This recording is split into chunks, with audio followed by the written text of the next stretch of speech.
Hello and welcome to the Bonus XP podcast, a podcast where every fortnight, three friends, usually two friends tonight, gather around the internet campfire and each bring forward a news item or a topic that we want to discuss.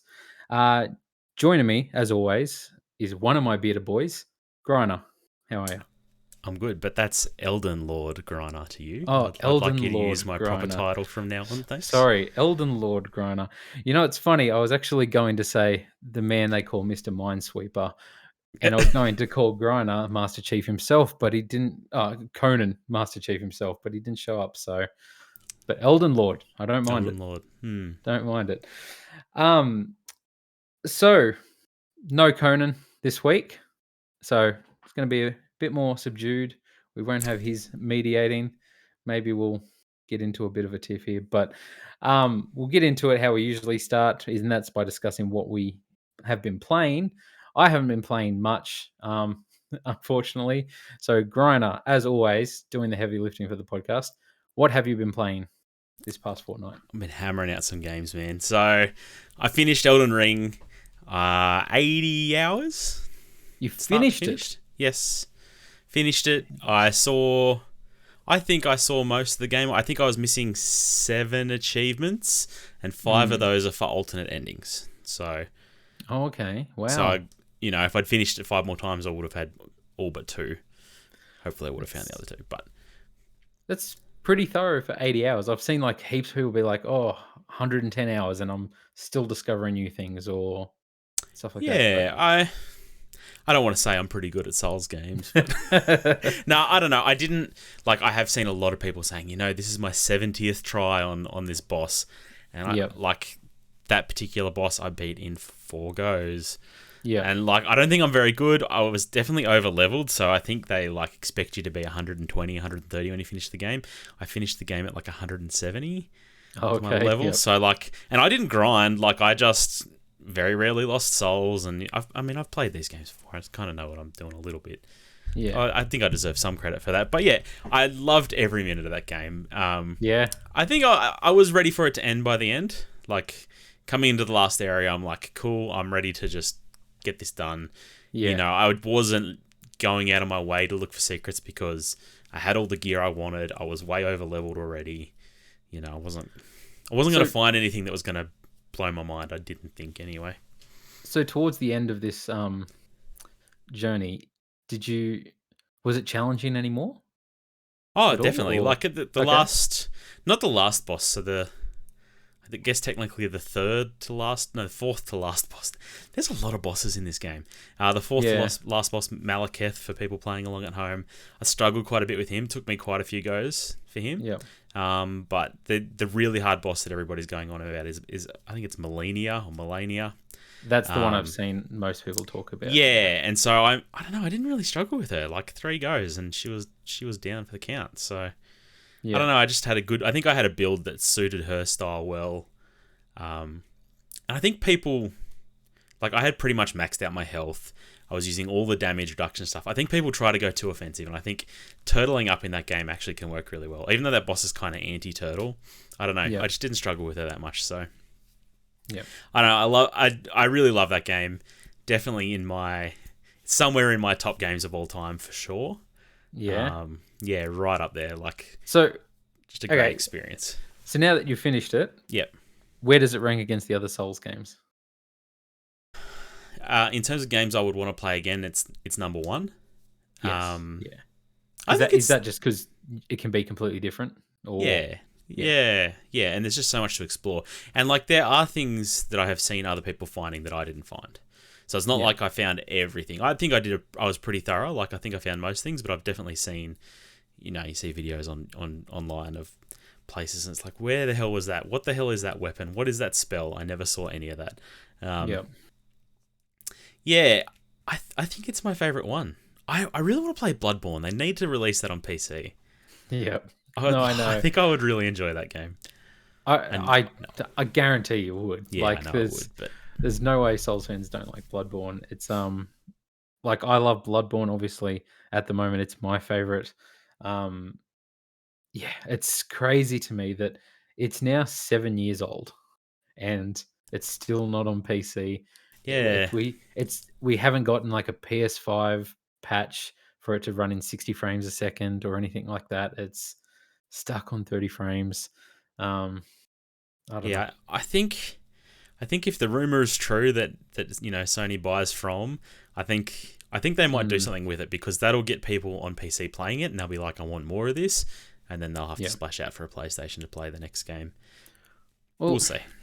PlayStation have that thing recently that they seem to be putting games like their first party games on PC right before a sequel's coming out or a Yes. sequel's been announced, like God of Yep. War, Horizon. Yep. Um, I wouldn't be surprised if we do get a Bloodborne 2 announcement, which we could get tomorrow. Who knows? There's rumblings of a big Sony announcement coming soon. But tomorrow in Australia is also April Fool's Day. So I don't know. I I don't don't know what think to believe. they would. I don't think they would. But it's interesting, and I think if they did that, you'd have to bring the first Bloodborne to PC, Yeah. I would imagine. But I don't know if there's some weird rights stuff there. I feel like Sony just owns it outright, but maybe they. Sony owns the IP of Yeah, Bloodborne, but so then like, they still have to get FromSoft, I suppose, to do the work, or do they get another party to do the work to port it?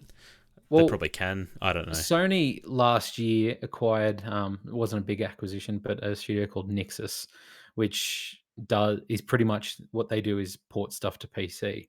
Um, and so they will be taking over all like the first party ports to PC moving forward. So you'd like to think they'd do something to Bloodborne, but there's no way that they put that on PC and get 60 frames a second, everything without doing an update for PS5 as Yeah, that'd well. be pretty rude, Like wouldn't it'd it? be it'd be shocking. Um, So, other than Elden Ring, unless you want to move on, but I also finished Tunic. I see. Oh man, I completely forgot about that game. Yeah, I was keen to play it when it released, and it's sat by the wayside. I haven't gotten back to it yet. yeah. So, how was it? I don't know. I'm in two minds about this game. If you had asked me like in 4 hours into it, 2 or 3 hours into it, I would have been like, "This game is amazing." This like I'm blown away by just the design of this game. Like they take this isometric view, this very heavily Zelda-inspired game, Yes. and they put in these secret paths, and it's this spot you've walked past 10 times, but like later in the game you come out through this long tunnel, this treacherous journey, and you pop out in this spot like right near where you started, and it's like, this was here the whole time. I could have just gone through there and been at that end place. It's very, very well designed, very cool.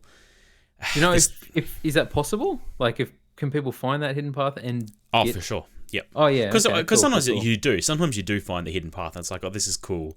This is Yep. like the back way into where I'm supposed to go. Yep. And I love they have this mechanic of finding the pages of the manual for the game in the game as you're Yeah. playing. So there's no That's cool. there's zero button prompts, there's zero information on what you should be doing. And you kind of move around the world and you find these pages of the manual. It's like, if I had been pressing these combinations of buttons the whole time, I could have, leveled up by now, but I only learned it when I picked up that page of the manual on how to level up. It's So fascinating.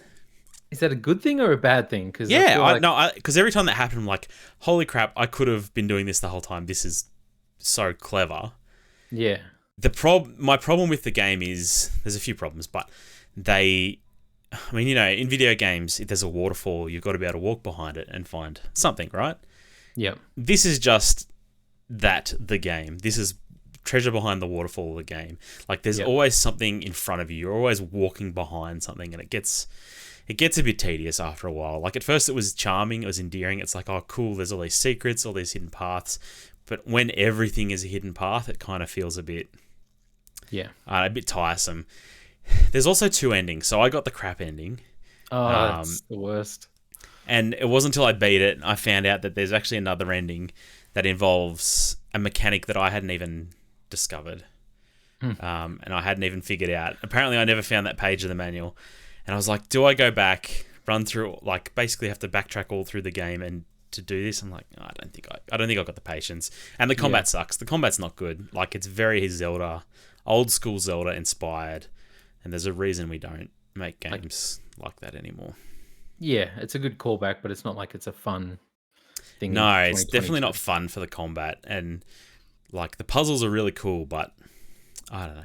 Is the combat difficult? Yeah. I had a lot of trouble with it. They have Yeah. a mode where you can just not fail, and just not die. And No. I ended up turning that on because I was over. Like I just got stuck on this boss. Oh, I'm like, true. I just don't have the patience for this. This is not the fun part of this game. I'm just Yep. gonna move on with my life.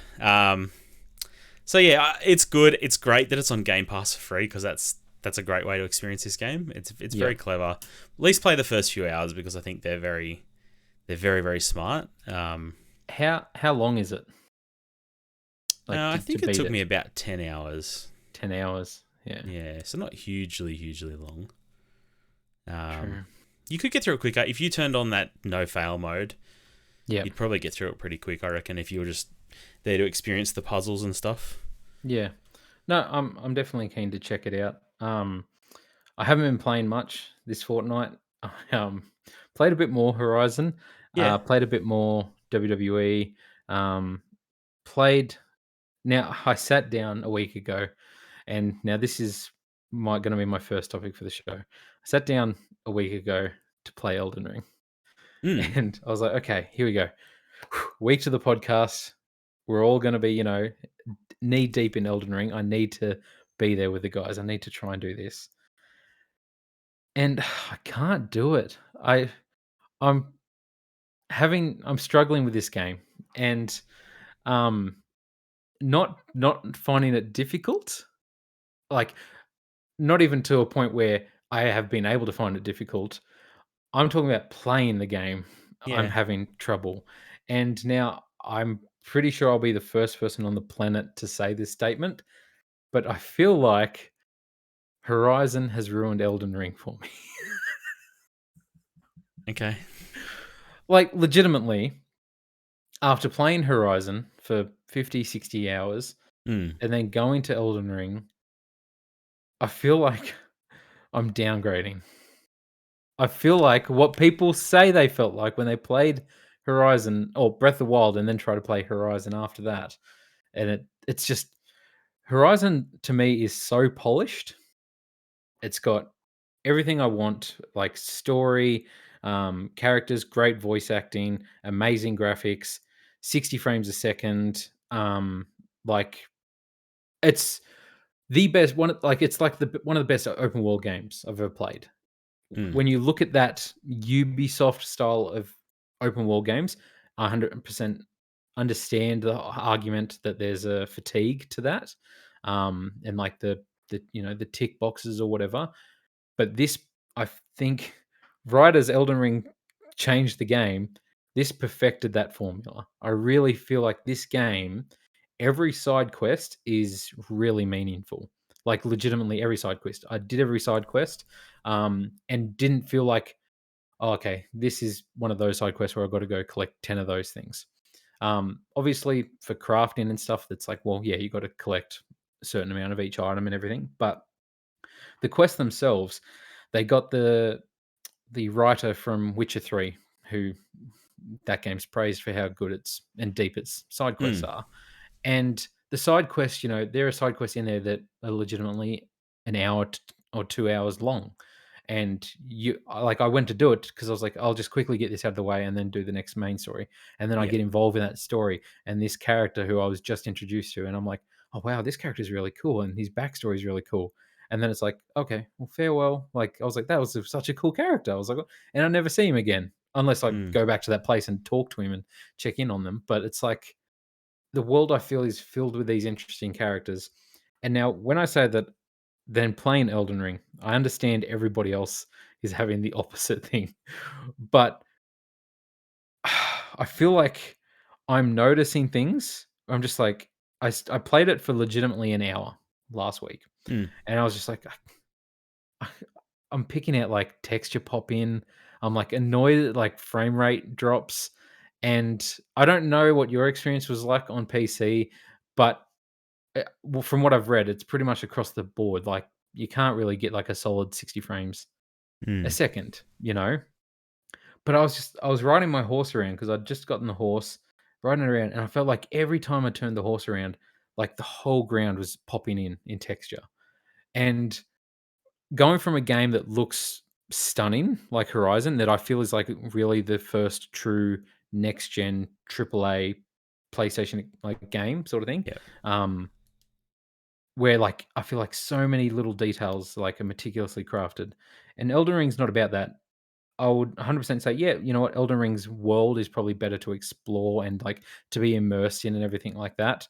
Um, but Horizon, just the gameplay, the fluidity of it, like I never had a crash in Horizon.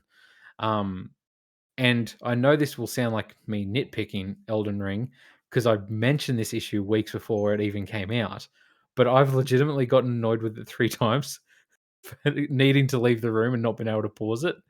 And I've been like, okay, there's no enemies around here. I've paused it or just left my character there, gone and tended to my son or done something in the backyard, quickly come back, and it has a thing on the screen saying you've timed out from the server. And I'm back in the main menu. And I'm like, you're kidding me. And then I go into it and I'm back at the last campfire I was at. And I Yeah, was just right. like, and it's happened 3 times. Every time I leave the room for 20 minutes or more, it boots me out to the main menu. And I'm like, "What the fuck? Is this a single player game or is this like I understand it's maybe because 'cause I'm playing online, I'm inactive or Yeah. maybe I live in a weird town and my internet's dropped out and it's kicked me out." But I hate the fact that that internet issue or whatever it is ruining like an immersive open world single player game for me. Um, yeah, I mean, I definitely left the game sitting for half an hour, several times, and never. I always came back and my I character never was right did there. that. The other thing is you can just quit if you just go into the menu and quit the game.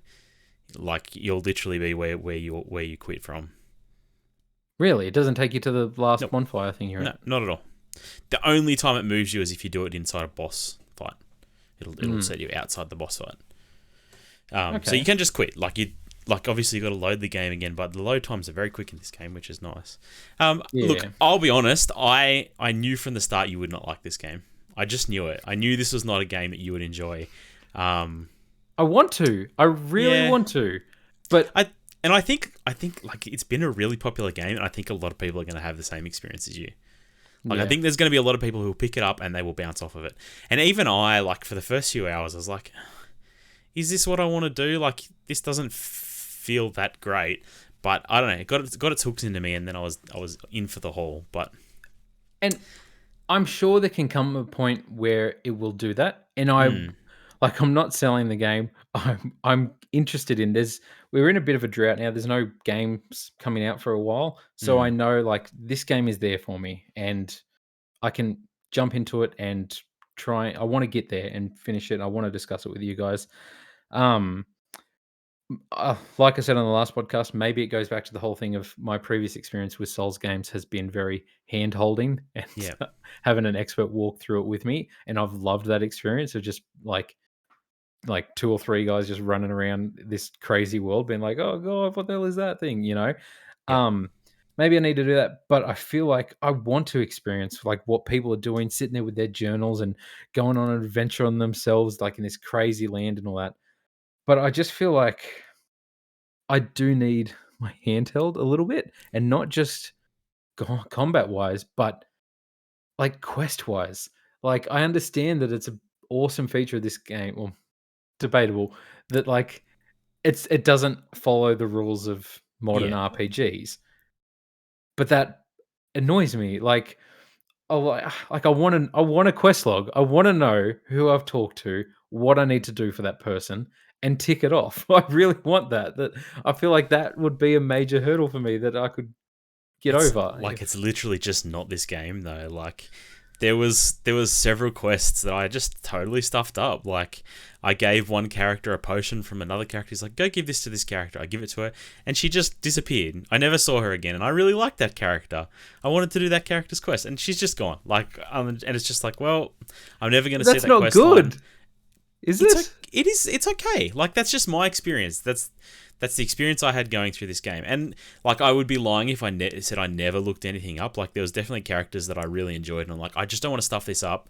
I'm just gonna see what the next step is to make sure there's nothing that's gonna, catch me. Yeah, yeah, And most like not every quest is like that where you take a wrong turn and you're locked out of it, although there's plenty of them. A lot of Yeah. them are just like, if you play this game and you find the character in an area and then you search the next area thoroughly, chances are they're either going to be there, or the next area after that you're going to speak to them again and they're going to, like, it's just going to continue on. Yeah. But like, this just isn't that game. I heard this week, I was watching a Yahtzee video about this game, and he was saying one of the interesting things about this and Breath of the Wild is that they do not care if you miss out on content.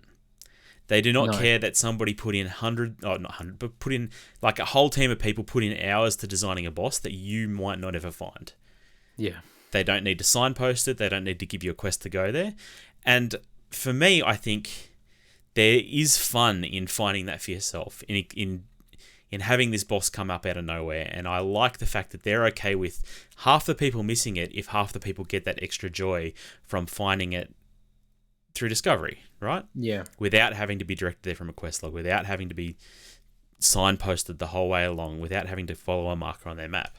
And I think that's what one of the things that people really enjoy about this game. There's a magic to that, and like, Yeah.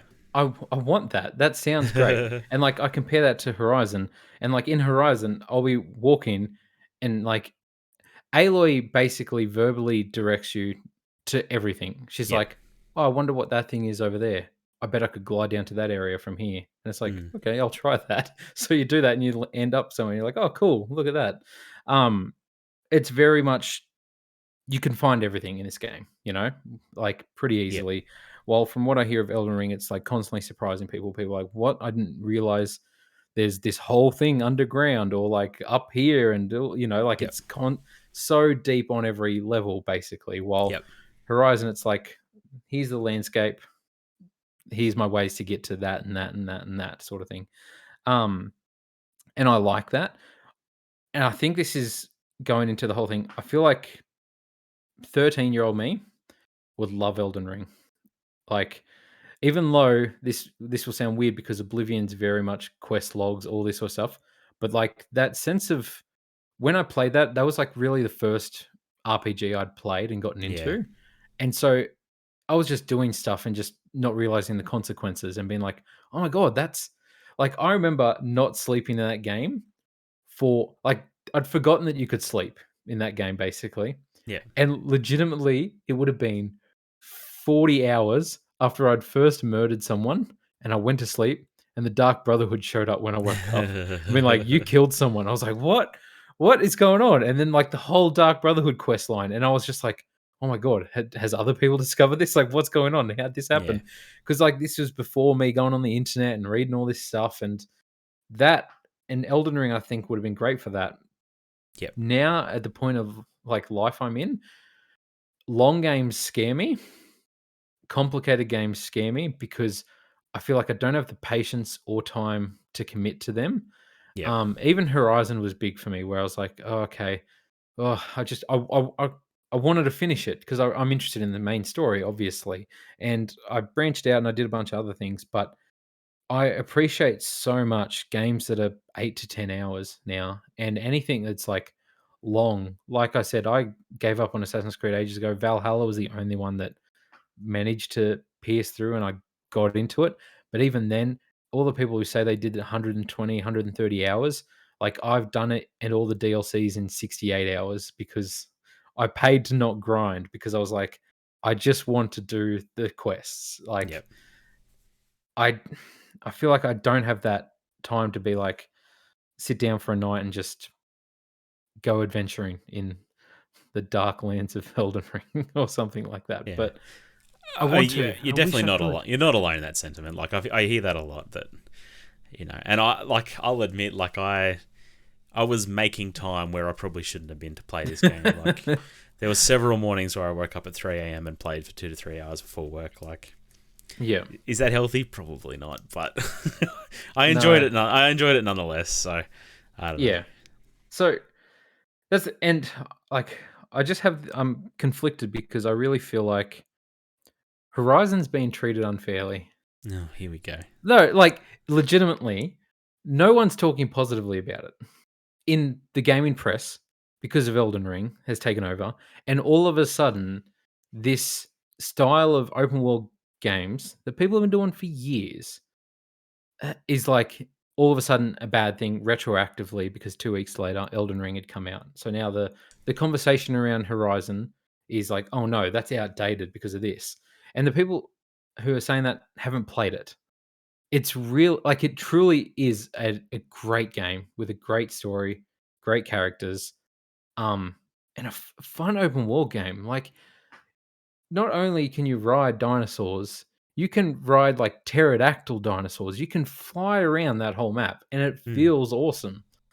Um, yeah, I Your goat just horse has a double jump. it Look, does. I haven't heard that. The opposite. I've heard the opposite on a lot of the podcasts I've listened to. It's been like Horizon's great. Like people are enjoying it more than Dark Souls because I mean, not Dark Souls, Elden Ring, because they're in a similar situation to you. They don't have the time or necessarily the Oh, patience. Whereas Horizon kind of lays it all out there for you. You know what you're going to get. It's yeah, comfort food. That's okay. I yeah, don't. I disagree with your statement that people are retroactively saying this style of game is bad because we have been saying how sick we are of these sort of open world games for ages, and maybe not you specifically, but me and Conan oh, have been 100%. harping on about how tired we are of this kind of open world game for a long time. 100%. Like I said before, open world games, I'm like, ugh, I'm not like I don't they don't appeal to me anymore. Like, Yeah. I would never have thought that there was a time that I would skip a Far Cry game. You know, I loved Far Cry 3, and then I skipped 5 and I skipped 6, and I bought them both on release date and then just literally could not be bothered. Like it was too daunting. I was just like, I don't want to. I don't want to get involved in that again. Um, Assassin's Creed, I'd skipped Origins, I'd skipped Odyssey. Valhalla only got me because I was really into a Viking kick at the time, and it just scratched that itch for me. And but even then, like it's like if they move away, they're going to move away from that now. Obviously, whatever they release this year or next year, it's not going to be the same characters. It's not going to be in Valhalla. Hmm. I don't have interest in that. Like I really don't because I have really bad open world fatigue. Um, Games that are like I've been looking back recently at games that I love, like the Uncharted games and stuff. I love just a 8 to 10 hour game is like perfect for me. I'm so excited if I hear a game's that long, but it Hmm. seems like the dialogue these days goes into the conversation around price versus content length. But I don't think that's fair. Like I would pay $60 or $70 any day for a 10 to 12 hour solid game, you know, that I can finish in a weekend Yeah. and be done with. But I mean, I don't know. I've been harping on about it for ages too, but I love indie games. Like, give me a three to yeah, 4 hour indie game that cost me $30, and I'm happy as because I think they're some of the more interesting experiences we can get in gaming now. So yeah. See, even Halo, man, I could not get into this campaign because it was a big open world, and I was just like, no. My yeah, son played it all the way through. I played the multiplayer, but um, actually, I've been playing the multiplayer again yeah. this week, just a little bit, just because the Tenrai event was on again, Oh and there yeah. was like 4 more things for me to unlock. So I went and got them last night. So I was like, okay, Is cool. the new battle pass out yet? It's not far away, is it? No, it's in May, Yeah. so I think Okay. it's It's May a little way. 1st. Can we just quickly talk about Halo? Yeah. Um, it's got problems. In what Like way? you're more of a Halo fan, like as a series. Hmm. How are we still 6 months after release, 5 months after release, and we don't have Forge or co-op? Oh, of course it's a problem. I mean, obviously that game came in very, very hot when it was released. Like the campaign feels half baked in places for sure. Mm, Like, oh, it's inexcusable. There's lots of inexcusable things about that game. Like, just to compare it to Elden Ring, you cannot buy anything in that game. You cannot. Everything in that game is earned through playing it. And then yep. you look at Halo and the multiplayer, and you're paying $3.50 to unlock a red skin, a red paint Oh, on your skin. It's a, l- terrible. Like the a lot more than monetization, $3.50 too. It's yeah, ridiculous. the It's pretty monetization expensive. is dirty in that game. Yep. Yep. 100%. Hey, Horizon's the same. There's no microtransactions. Mm, okay. And that's opposite to like Far Cry and other open world games sort of Yeah. like that. whole thing where they let you to ride a unicorn for $20. Is there pre-order bonuses? There was pre-order bonus. There was pre-order bonuses for Elden Ring too. No, there wasn't. Yes, there was. Digital soundtrack. Oh, okay. That's not in game. No, Doesn't count. Fair enough. Yeah. Anyway, but yeah, I just like listening to a few like Xbox podcasts. I've been branching out, and they seem to be really disappointed with the way Halo's been treated. Now, obviously, for me, it's just a fun game that I can jump into every now and again, play a few games. But it is kind of miraculous that like it was ridiculous, not miraculous. Sorry, it was delayed a year. Like, what was it like a year before release? I know. Because Could you imagine? And so this kind of gets me. The next topic we're going to go into is Game Pass and PlayStation Plus and their new tiers they've announced. But sort of this brings me to that point where why is this not being fixed with Halo? You would think Halo is like Xbox's flagship series, and we're 5 months after release. How is this not fixed yet? Is it because they don't have those numbers from it selling gangbusters and selling millions of copies and be like, look at all this money we've made, we can do this. It's just like it was on Game Pass and we got a bunch of downloads. Like, is it financial reasons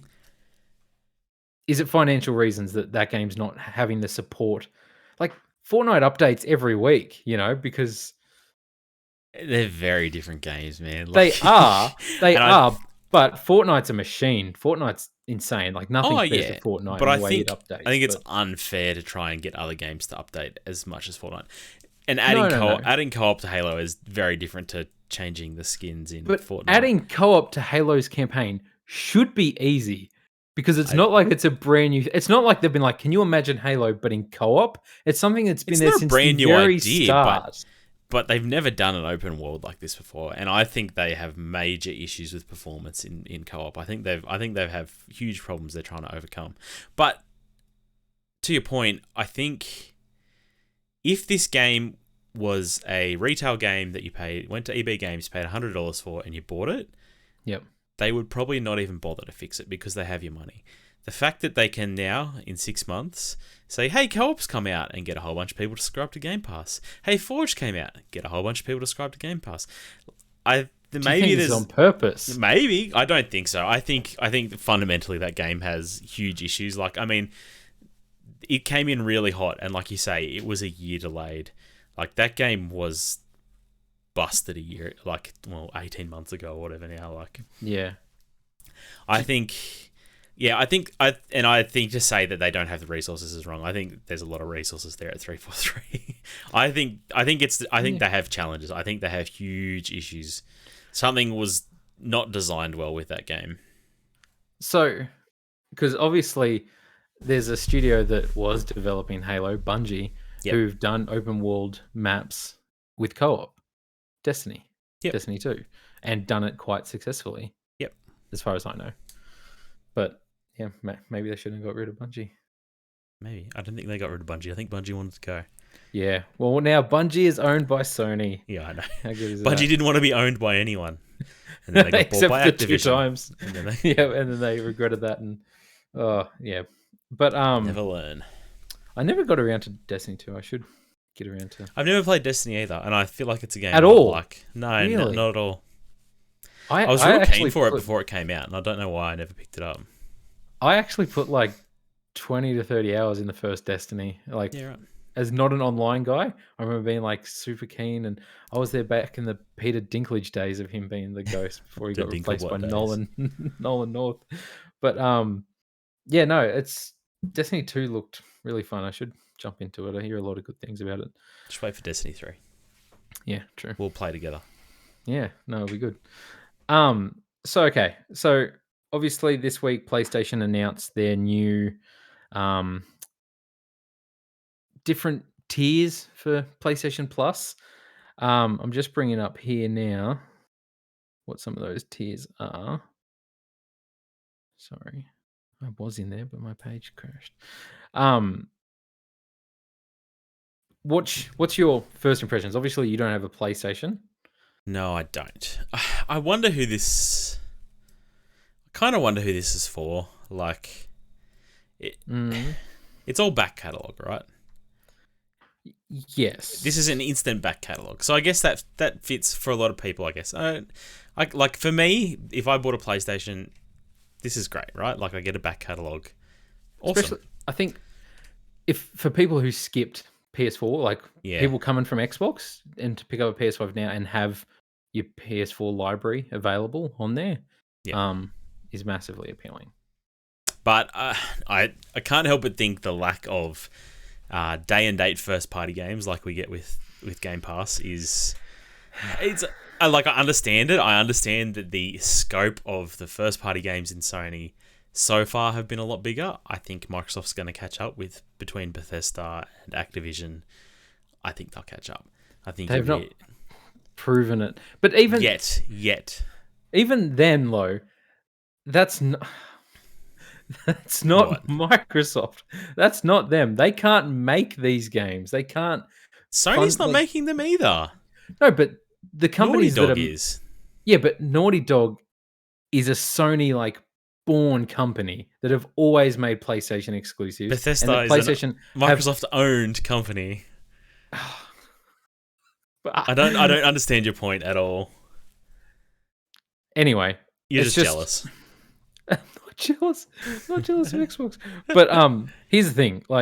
Obviously that seems to be the main complaint that people, or I don't know, the criticism that Xbox fans are throwing at PlayStation Plus is that it's not having day and date releases. Jim Ryan, the PlayStation CEO, has already come out and said why that's not. He's like, it's not feasible. The time and investment we put into our first party games need that money to come back. They put millions and millions and millions of dollars into these games that do very well. There's no reason, God of War sold really well. Horizon sells really well. Uncharted sold really well. They're different. I guarantee Halo Infinite cost millions and millions and millions of dollars too. Whether the final output is the same or not doesn't matter. Okay, the investment, but I don't want. Here's the thing. This is the reason why I can play Horizon and not have to be like, oh shit, I got to pay $20 if I want that face paint. It's all in the game. PlayStation first party games don't have microtransactions. None of them. Except Gran Turismo, apparently, which is pretty bad for it. Dirty. Pretty bad for it, apparently. But no Uncharted's ever had microtransactions. Not even in the multiplayer? Okay, the multiplayer did have microtransactions. But sad. God damn it. I forgot about that. And I bought a bunch of them too. I think for me, if they had come out and said, hey, look, not day and date, but after 90 days after release of our first party, they'll be available on PlayStation Plus. No, you cut your own legs off doing that. I don't think people will wait 90 days. I don't think they will. I think the people wouldn't. Exactly, and there's a lot of people like you. The people who are going to buy that game early and buy it at full price are still going to buy that game early, and they're still going to buy it at full price. The people who aren't going to do that are going to now be subscribed to PlayStation Plus. And here's the thing: they might do that, but I don't feel like they need to announce that. Get them sales, then have people subscribe. Gross. No. That's so gross. I wouldn't say 90 days. If Microsoft 6 months or 12 months. No, I think 90 days is a pretty good spot. It feels new enough to be interesting for people subscribed, but you've definitely already captured those people who are going to buy it at full price anyway. That's my opinion. I'm not a businessman, but I feel like they have to do something. They can't just not include their first party products at all. So, okay, let me bring up this statistic. As much as people seem to love Game Pass and praise Game Pass for everything that it does, it's not financially beneficial for Microsoft at the moment. It's Xbox, the department itself, is bleeding money for Microsoft, and they would have to have a hell of a lot more subscriptions before they're anywhere near profitable. Just looking, so this is subscription services like subscriber counts. Xbox, out of pretty much all the subscriptions you can think of, is last.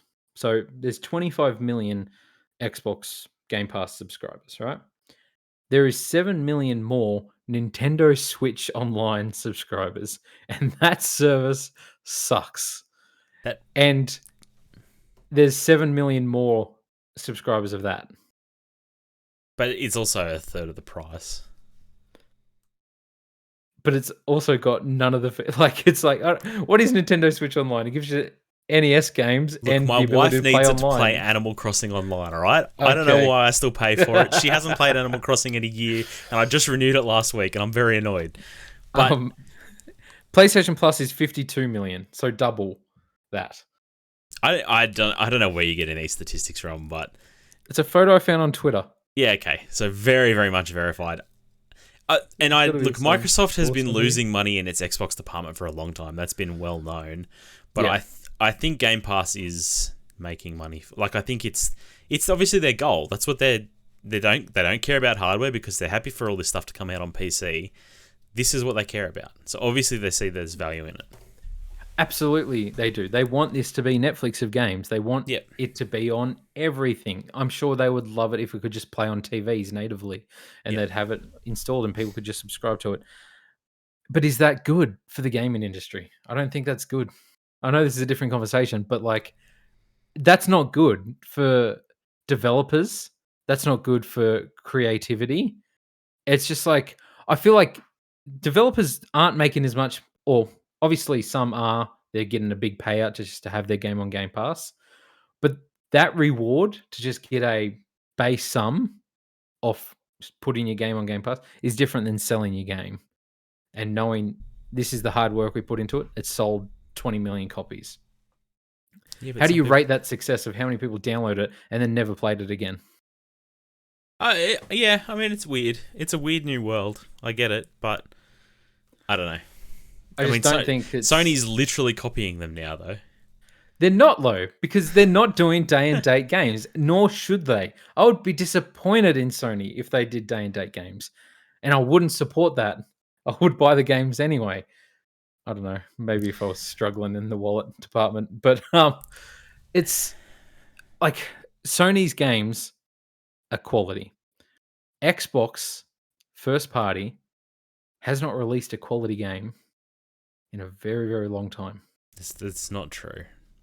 Halo and Forza 5 are the two arguments against this. Yes. Correct? No, Halo has its issues. Halo's a mess. Forza 5 is way better than Gran Turismo. Debatable. No, nobody's debating that. Their score on Metacritic is like 5 points difference. Yeah, so it's like, and Gran Turismo is selling really well, and apparently the people who are playing that aren't the ones complaining about the microtransactions. I hear a lot of fans of that being like, they're fine. Just get out of our car world, you non-car game people. Weren't they getting mad about people like farming credits? I think so. Did they changed. Yeah, it's not a good look. But no. That's such a... Well, what do you think of Gran Turismo? It's always been the weirdest series to me. Obviously, it's not aimed at me. It's aimed for people who like that sim racing, but I'm surprised there's so many people out there that they can afford to only release one of these games every... When was the last Gran Turismo? 10 years ago? Oh, there was a Gran Turismo on PS4. I don't even... It wasn't a big launch, though. It wasn't that good. But that was maybe 5 or 6 years ago. That's the thing, though. Like, Gran Turismo, famously, like PS1, PS2 generation, was like PlayStation's biggest seller. Like, on PS1, it's like its biggest selling game is Gran Turismo. It was massive. It used I to be remember massive. everybody talked about it because it was like, oh, it makes use of the console really well, right? Like it's a pretty game. It uses the DualShock controller and all this stuff. Yeah, but... and like the thing, it was the racing game. Yeah. Now, this sounds like blasphemy coming from a PlayStation guy, but like I would 100% rather play Forza any day over Gran Turismo because it's arcade. Yeah. Like, and Gran Turismo Sim, I'm not interested in sim like racing at all. I prefer arcade and driving out of a plane on onto a volcano. That sounds cool to me. It's why like the only real car games I ever got into was like Burnout. Like they were fun as. But yeah, it's weird. It still does really well. But to steer it back into the PlayStation Plus thing. So basically, there's a few different tiers. Australia gets a bit rorted. Sony hates Australia. You can't even self-publish on their platform if you're from Australia. Yeah, it's It's I sad. don't know, but um, basically, PlayStation Plus Essential, and that's what you have now. That's PlayStation Plus as it is. So you get your 2 monthly downloadable games, discounts, cloud storage for save games, online multiplayer access, PlayStation Plus Extra. Now, no, they have put Australian prices now. So PlayStation Plus Extra is, from what I can gather, like $5 extra a month. Um, so adds a catalog of up to 400 of the most enjoyable PS4 and PS5 games, including blockbuster hits from our PlayStation Studios catalog and third-party developers. Then there's PlayStation Plus Premium, which is not available in Australia, which adds all that, and it adds PlayStation Now, which is not available in Australia, I see. which is where you can stream PS3 games. Yep. Um, I really wanted PS3 games in this announcement. I don't care about PS2 and PS1 games like at all. That does not interest me. PS3, there's hidden gems on there that's the only console to play them on. So what PlayStation is like, what Australia gets is PlayStation Plus Deluxe, which does it's cheaper than PlayStation Plus Premium in America. Like Is this a fourth tier? just exclusive for Australia. Exclusive for Australia, right? Which basically adds up to 340 additional games, including PS3 games available via cloud streaming, which is not in Australia because of our internet and our government or whatever. And a catalog of beloved classic games available in both streaming or download options from the original PlayStation, PS2, and PSP as well. Also on this tier is time-limited game trials. So you can trial a game before they buy. Wow, That's pretty exciting. not really. This doesn't sound like how. So how much is the middle tier? Middle tier is $18 a month, Right. which isn't too bad. No, but it's also 1.5 times what Xbox is. But here's the thing: is it? I think the Xbox is $12. I think it's $15. Could be. Let me check. But that's monthly price, which is always the most expensive. They haven't released the year price, where they it's always discounted or whatever. Yep. But before this was announced and this was all rumored, I was all like 100%. Whatever it is, I'm getting the most expensive. $16. Tier. There you go. Yeah. So it's $2 more difference, and it's still a worse service. But anyway, go ahead. It's not a worse service at all. It is. How is it a better service than Xbox Game Pass? It has Returnal. Not a good enough reason. Oh, okay. It just is. Okay. What is it like? Here's the thing: you get all the games that are through EA Access or EA Plus or whatever it is, which is what Xbox Game Pass has as well. You get what I would imagine is all of the PS4 first-party PlayStation games. God we don't know yet. Uncharted, Last of Us, Persona. Is it going to be the PS5 versions of those games, or is it going to be PS4? Probably PS4, and you pay the upgrade to get the PS5.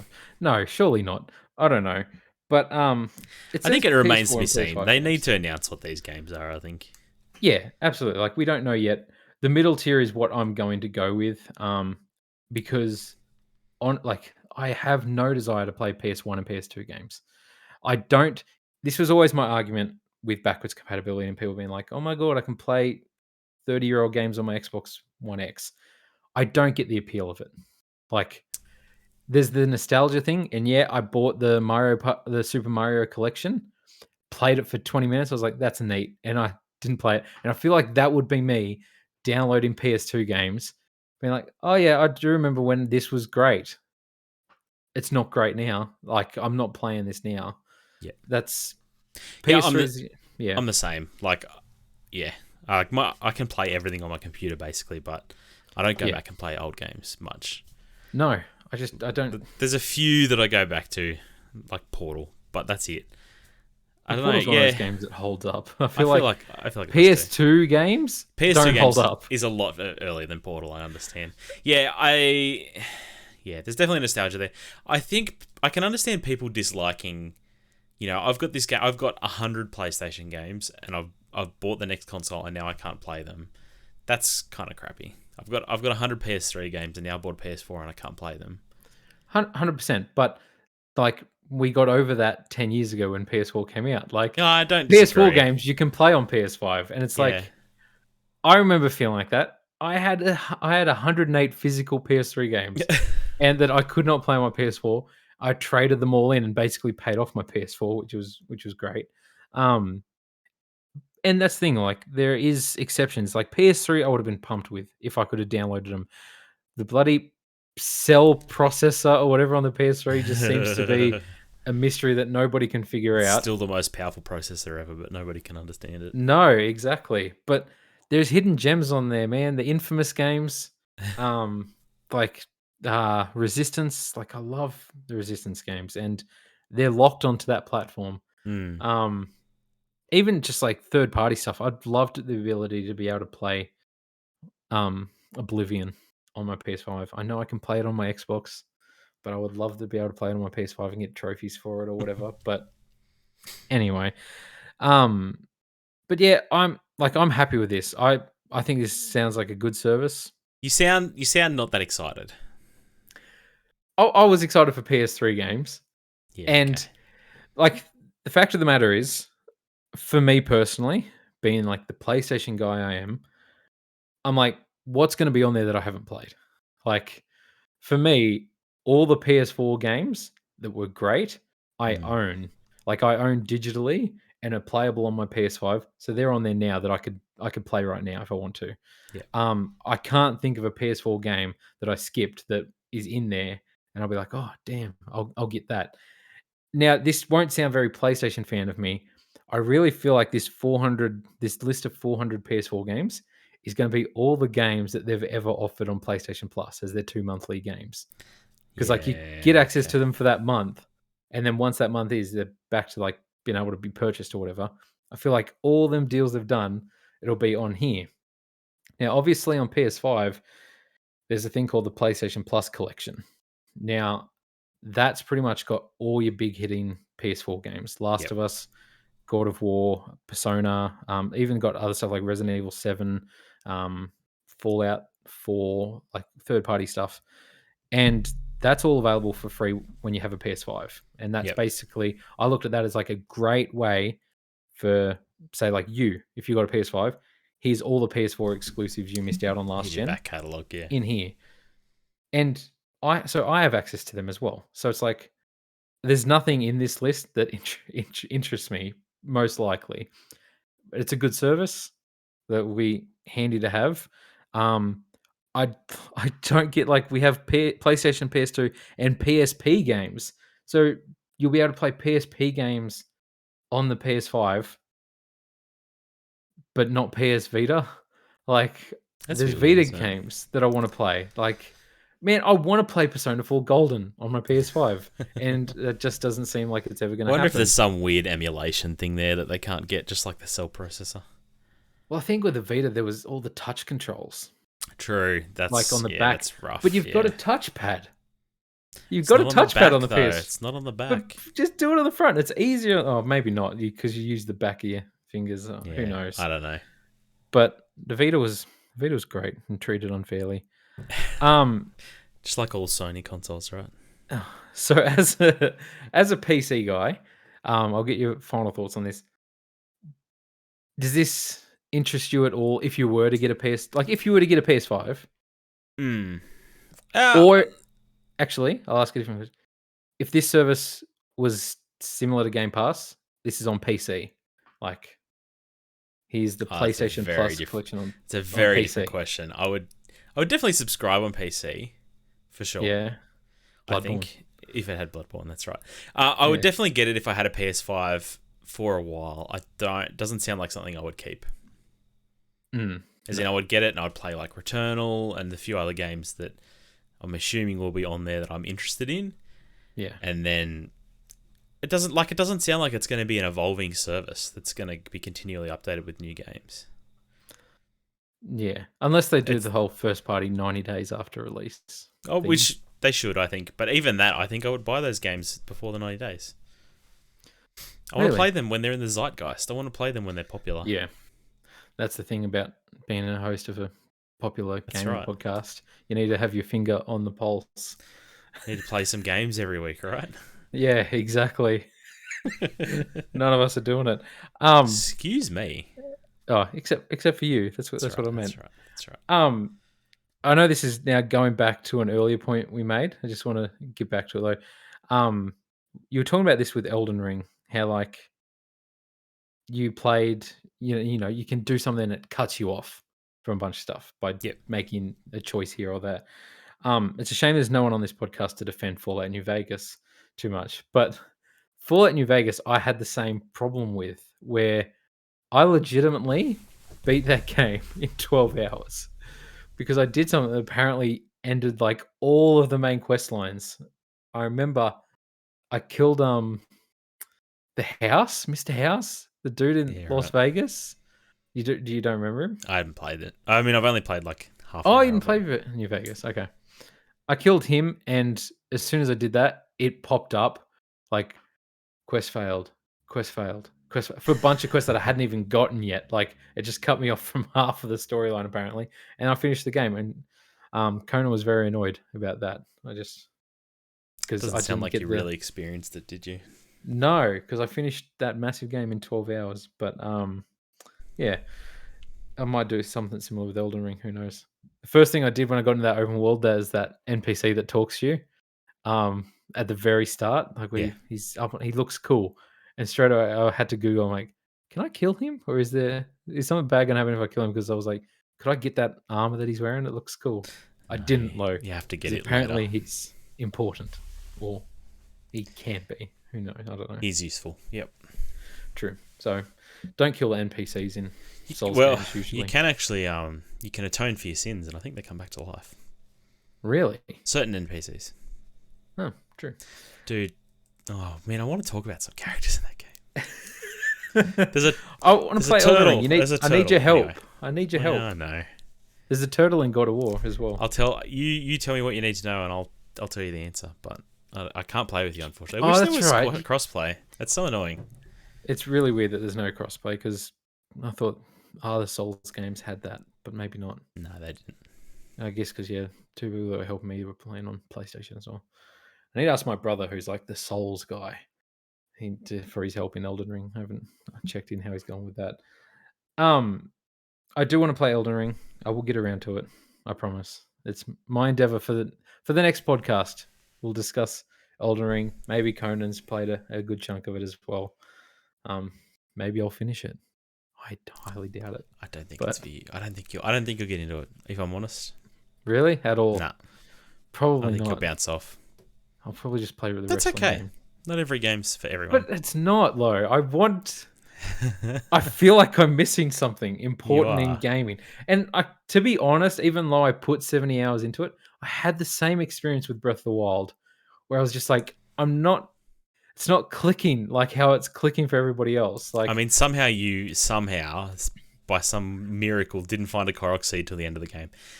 Legitimately, after I finished the campaign, I finished the campaign, Googled how to find a Korok seed because I kept hearing about them all, went and found one, and got that original dialogue that you get after I'd finished the game. I had the Master Sword. Unfathomable. I don't understand it, but anyway. One last thing. Obviously, Breath of the Wild 2 has been delayed till next year. What are your thoughts on that? Are they scared of Elden Ring? Yes. No, I'm totally unsurprised by that announcement. Yep. They've showed squat all.